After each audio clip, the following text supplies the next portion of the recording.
మందిని మార్చి మంచికి మరి మంచి మార్గానికి చూపెట్టే మార్గం ఏదన్నట్టు క్రైస్తవ మార్గం ఒకటే ఉంది.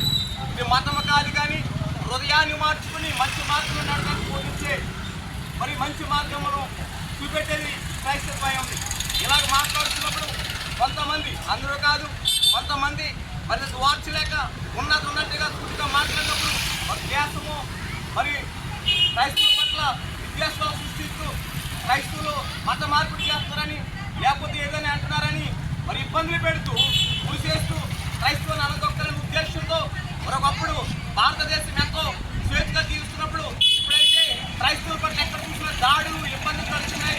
ఇక ప్రవీణ్ కరణాలు గారు ఏమన్నారండి? మనిషిని క్రైస్తవుడిగా కానీ, లేకపోతే బౌద్ధుడిగా కానీ, హిందువుడిగా కానీ చూడొద్దు, మనిషిని మనిషిగా చూడమన్నారు.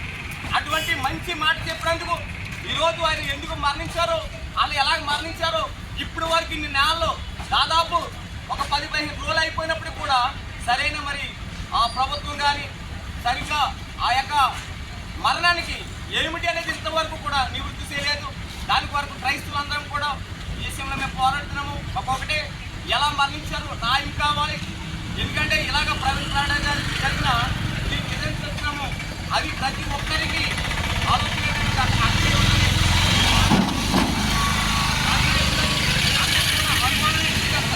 అనుమానాన్ని వ్యక్తం చేస్తున్నది నిజమో కాదో తెలియపరచవలసిన బాధ్యత ప్రభుత్వం పైన ఉంది.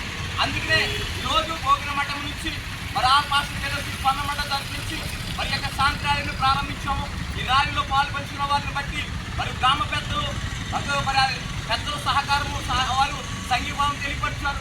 అలాగే ఎంపీటీసీ గారు గ్రామంలో ఉన్న అనేక మంది క్రైస్తవులకు జరుగుతున్న అన్యాయం అని వారు ఎరిగి మనతో పాటు కూడా వారు చేతులు ఇచ్చినందుకు, సహకరించినందుకు వారు కూడా గ్రామ ప్రజల పాస్టర్ ఫెలోషిప్ తరఫున వారు ప్రత్యేకమైన ధన్యవాదాలు తెలియపరుచుకుంటూ ఈ శాంతి ర్యాలీని మనం ముందుకు